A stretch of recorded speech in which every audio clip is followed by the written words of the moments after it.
नमस्कार विद्यार्थी मित्रांनो, मी संतोष बोड्डेवार आपलं स्वागत करीत आहे विद्या कोचिंग क्लासेसमध्ये. आपण शिक्षक पात्रता परीक्षा टीईटीचे सराव प्रश्नपत्रिका पाहणार आहोत. याच्यातला आज आपण इंग्रजीचा भाग पाहणार आहोत. इंग्रजीचे प्रश्न 61 प्रश्नापासून सुरू होतात. पहिला इथं उतार आहे, तर मी उतारा करणार नाही. ठीक आहे, मी डायरेक्ट प्रश्नावर जाईल. उतार्यावरचे प्रश्न मी नाही करणार. तर इथं प्रश्न विचारलेला आहे, what do you say to your daddy while going to bed. म्हणजे तुम्ही तुमच्या वडिलाला काय म्हणसाल? म्हणजे तुम्ही गोइंग टू बेड म्हणजे झोपायला जाण्याच्या वेळेस तुम्ही तुमच्या वडिलाला काय म्हणतात? तुम्ही काय म्हणसाल? गुड नाईट म्हणसाल, आहे ना. झोपायला जाताना आपण गुड नाईट म्हणतो. त्याच्यामुळे याचं उत्तर आहे पर्याय क्रमांक 3. त्याच्यानंतर पुढचं आहे, choose the correct alternative for the following. इथे दिले आहे सॅटर्डे आणि इथे दिले आहे संडे. मग सॅटर्डे संडे त्याच्या आधीचा जो दिवस येतो तो कोणता असतो? फ्रायडे. Friday, Saturday, Sunday. त्याच्यानंतर पुढचा प्रश्न आहे 68 नंबरचा, fill in the blank choosing the correct alternative. There were two coloured kites.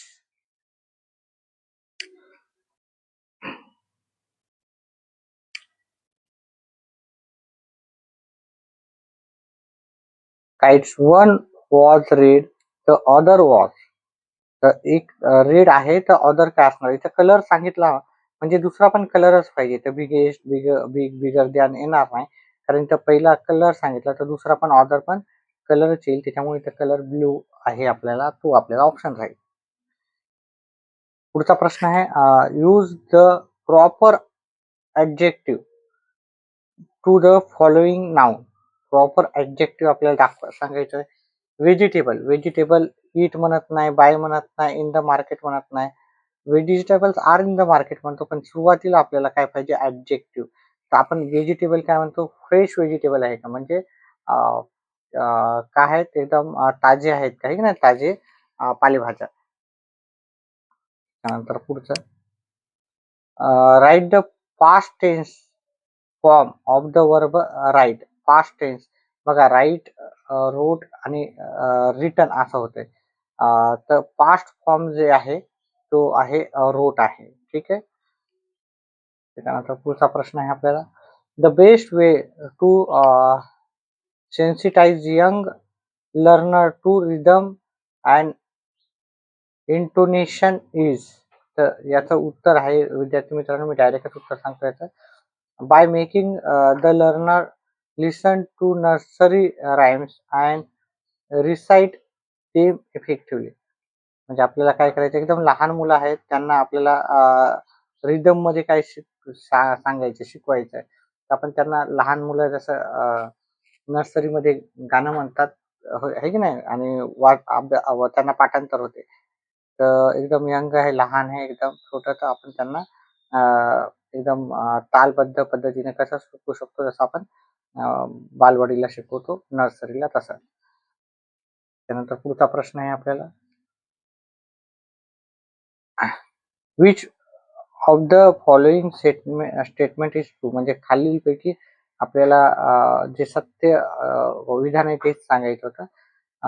Formative assessment is a continuous process in the school system. म्हणजे फॉर्मल टीचिंग असायला हवं, हेच विधान सत्य आहे. त्यामुळे मी बाकीचे वाचणार नाही. जिथे जिथे ग्रामर आहे तिथलचा भाग आपण व्यवस्थित करू. ठीक आहे. In the word tell the phonetic transcription for the word. ठीक आहे. आता आपण याचा उच्चार कसा होतो, ठीक आहे ना. हे नॉर्मली आपण मराठीमध्ये वाचायला गेलं तर याला मराठी बाराखडीमध्ये टाले होते की नाही, पण आपण याला काय म्हणतो? टेल. तर हे तेल झालं. हे टी ते ल असं नाही म्हणत, ताल नाही म्हणत, ते टेल असं होते. याचा उच्चार काय होते? टेल. ठीक आहे. त्याच्यानंतर पुढचा आपल्याला घ्यायचं आहे, व्हेन यंग लर्नर आर, म्हणजे यंग म्हणजे लहान, एकदम लहान विद्यार्थी, लर्नर म्हणजे शिकणारा विद्यार्थी, are ask to read a text silently. म्हणजे त्याला सांगितलं की बाबा वाच, म्हणजे एकदम शांतपणे वाच बस. They should be instructed. ते त्यांनी ऐकायला पाहिजे, आहे की नाही. To refer the meaning of new word from the context and read with comprehensive, हे त्यांनी करायला हवं. ठीक आहे, इथे आपल्याला थोडंसं बालमानसशास्त्रासारखं आपल्याला जाणवलं की बालमानसशास्त्राचा पण थोडासा आपल्याला इथं आधार घ्यावा लागेल. ठीक आहे, पण हे सर्व इंग्लिशमध्ये आहे, थोडंसं आपलं त्याच्यामुळं आपल्याला ह्या गोष्टी इंग्लिशमध्ये पण करायच्या आहेत. Which pair constitutes types of cognitive style, तर इंडिव्हिज्युअल टीम वर्क हे काय आहे आपलं त्याचं उत्तर आहे. याच्यात 3 होतं. त्यानंतर पुढचं आहे she does not attend the classes regularly. आपल्याला इथं टेन्स ओळखायच्या विद्यार्थी मित्रांनो, ते इथं कोणता येईल पहा इथं. हे डज डज कशात ते वर्तमान काळात येते. शॉल विल भविष्य काळात येतं आणि डज हे वर्तमान काळात आणि इयर्स लागल्यामुळे हे साधा वर्तमान काळ असणार. नकारार्थी वाक्य साधा वर्तमान काळ तर simple present tense. Present perfect मध्ये हॅव हॅज हॅड लागतं. प्रोग्रेसिव्ह मध्ये आय एन जी लागते, इथं कुठेही आय एन जी नाही आहे. प्रोग्रेस म्हणजे कंटिन्युअस, आय एन जी नाही तर मग हे 2 ऑप्शन तर कटले. पास्ट मध्ये डीड आला असतं इथं, हे सिंपल प्रेझेंट टेन्स आहे. त्यानंतर he English for 5 years but he can't even read a newspaper, म्हणजे त्यानं काय केलेलं आहे पाहत आपल्याला इथं ग्रामॅटिकली पण उत्तर सांगायचे की काय उत्तर असेल याचं. तर याचं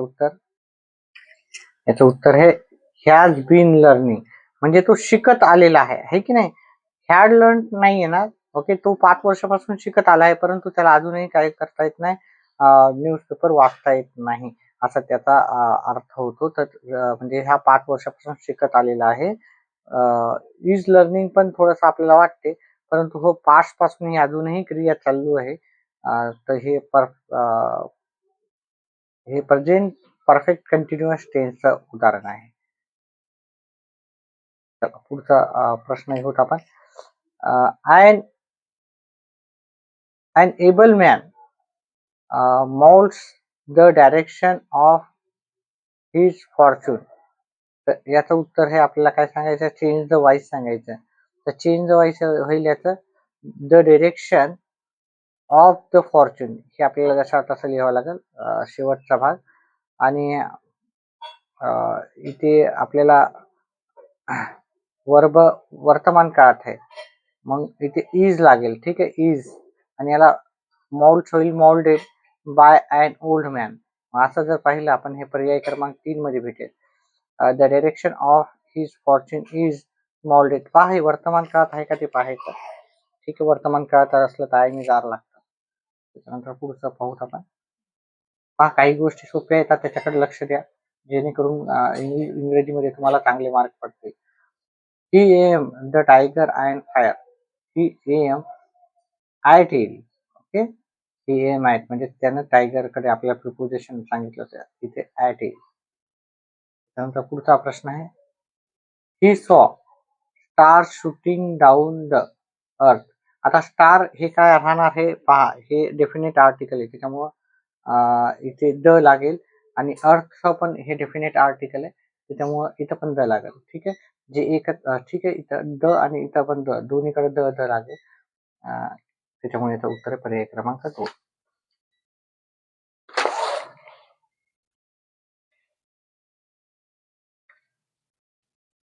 गणिताचा पण भाग करतोय आपण विद्यार्थी मित्रांनो, पण ह्याच्यामध्ये आपण इंग्लिश सध्या घेऊ आणि नंतर आपल्या गणिताचे पण व्हिडिओज असतात गणितावर व्यवस्थित आपण सांगत असतो. त्याच्यामुळे जे पण चॅनेलला नवीन असतील त्यांनी व्हिडिओला लाईक, चॅनेलला सबस्क्राईब करा. Neeta said to Mohan. नीतानं मोहनला म्हणला I can not work with you today. मी तुझ्या संग आज काम करू शकत नाही. डायरेक्ट इनडायरेक्ट करायचं अतिशय सोपं. ठीक आहे, याचं होईल नीना टोल्ड टू मोहन. इथं कंजक्शन दॅट येईल दॅट. शी कुड नॉट, कॅनचं होते कुड नॉट वर्क विथ काय होईल हिम. ठीक आहे, टुडेचं होईल दॅट डे. ठीक आहे, आपल्याला हे छोटे छोटे बदल जर माहीत असेल तर येऊन जाते. टुडेचं दॅट डे, इथं दॅट डे नाही आहे, इथं सेड नाही येणार. ठीक आहे, इथं टोल्ड येणार. ठीक आहे, हे छोटे मोठे कॅनचं कुड येणार. हे थोडंसं छोटे मोठे जरी केले तर तुम्हाला उत्तर बऱ्याचपैकी मार्क पडण्याची शक्यता आहे. Lead is the heaviest of all metal, म्हणजे लीड हे काय आहे, खूप असं हेवीएस्ट आहे. आपल्याला इथं सांगायचं आहे की correct form of the degree, choose the correct form of the degree, choose the correct form of degree दिली आणि ते हे केलं. मला वाटते इथे आपल्याला डिग्री चेंज डिग्री करायचं होतं. ठीक आहे. ते याचं उत्तर होतं no other metal is so heavy, म्हणजे आपल्याला पॉझिटिव्ह डिग्री करायचं होतं ऍक्च्युली. ते तिथं थोडं करेक्शन पाहिजे होतं. Make it as a positive degree. As heavy as lead, म्हणजे दुसरं कोणतंही नाही आहे मेटल पेक्षा हेवी, लीड पेक्षा हेवी कोणतेही मेटल नाही आहे. त्यामुळे याचं उत्तर होतं पर्याय क्रमांक 2. नंतर पुढचा प्रश्नाचं उत्तर आहे. पुढचा प्रश्न आहे आपल्याला मेक इट कॉम्प्लेक्स. आता पहा, काही प्रश्न अवघड राहतात, काही सोपे राहतात. व्यवस्थित जर तुम्ही अभ्यास केला तर नक्कीच तुम्हाला इंग्रजीवर चांगले मार्क पडतील. He waited for her, he waited till her arrival. आता हे जर तुमचं वाचन व्यवस्थित असलं ना, हे कॉम्प्लेक्स वगैरे सहज येतात. He waited for her because, इथे नाही घेणार शेअरा. He waited for her until, ह्या अनस्टिल नाही, अनटिल असायला पाहिजे तर शी अराईव्ह. ठीक आहे. अनटिल हे अनस्टिल झालं, अनटिल अनटिल शी अराईव्ह असं पाहिजे होतं इथं. काही काही मिस्टेक्स आहे पुस्तकामध्ये पण. चला, हे सरावची प्रॅक्टिस आहेत, त्यामुळे थोड्याशा मिस्टेक असू शकतात. If you do not surrender your arms immediately you will be shot dead, म्हणजे तू जर हे नाही केलं, तुझे शस्त्र टाकले नाही तर तुला तुला मारून टाकण्यात येईल असं सांगितलंय. आणि ते कंपाऊंड सेंटेन्स करायचं. सरेंडर युअर आर्म इमिजिएटली, ठीक आहे, or you will be shot dead. हे आता याची प्रॅक्टिसच पाहिजे. वाचन जर असेल तर नक्कीच तुम्हाला येईल. त्याच्यामुळे वाचन इंग्लिशचं कमीत कमी 15 ते 20 मिनिट आपण करायचंच आहे विद्यार्थी मित्रांनो. ठीक आहे. चला, पुढचं आहे, काही गोष्टी वाचनावरून आपल्याला सहज येतात. Choose the correct sentence from the following alternative. तर आपल्याला काय काय करायचं आहे ते क्वेश्चन टॅग आहे. क्वेश्चन टॅगवर आपले व्हिडिओ असतात. ग्रामरवर बऱ्याचपैकी आपले व्हिडिओ आहेत, ते जाऊन पहा, नक्कीच तुम्हाला फायदा होईल. डिफीट कॅन नॉट डिसर्न मी, तर याचं कॅन नॉट होतं कॅन, आणि डिफीट हे काही नाही, पुरुषवाचक किंवा स्त्रीवाचक नाही, त्याच्यामुळे इट. एकवचनी असल्यामुळे इट, आणि एकवचनी असलं तर दे आला असतं. हे डिफीटला डिफीट येत नसतं कधीही. आणि हे पण क्वेश्चन टॅगचं असेल, हे क्वेश्चन टॅगचं उदाहरण नाही.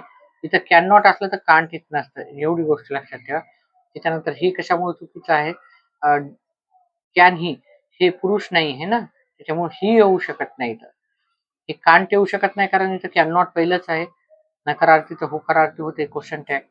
आणि हे इथं ही येणार नाही कारण हा पुरुषवाचक नाही. एवढं थोडासा छोट्या छोट्या गोष्टी इलिमिनेशन जरी केलं तर उत्तर मार्क चांगले पडू शकतात. चला, in this paradise you can not find ledger.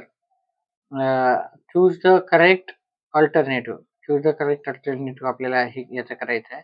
ते याचं आहे in this paradise you are not able to. Able to enable टूच आहे पहा. यूच्या समोर कॅनच्या समोर कॅनचं काय होते, दायमी जार लागेल, यूच्या समोर आर लागते. नॉट असल्यामुळे अनेबल टू लिहा किंवा आर नॉट एबल टू. ठीक आहे. तर इथे अतिशय सोपा आहे. एबल टू अनेबल टू तर अतिशय सोपा इंग्रजी ग्रामरचा भाग आहे. त्यानंतर पुढचा भाग घेऊत आपण. The difficult time might bring opportunity for you. तर माइट हे काय आहे, माइट हे लिस्ट पॉसिबिलिटी आहे, म्हणजे खूप कमी पॉसिबिलिटी असताना आपण माइट हे वापरतो. ठीक आहे. चलो, पुढचं घेऊत आपण.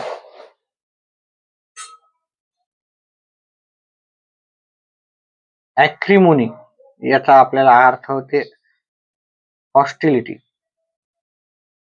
त्याच्यानंतर अपोजिट वर्ड पाहिजे होता. ह्या सिनोनिम्स म्हणजे समानार्थी, हा विरुद्धार्थी शब्द आहे. इम्परवियस, इम्परवियस अर्थ आहे रात. याचं पहा, याच म्हणजे सगळ्यांनाच माहिती आहे. ठीक आहे. हे सिक्रेट, म्हणजे कुणालाही माहिती नाही, कुणालाही माहित करता येत नाही.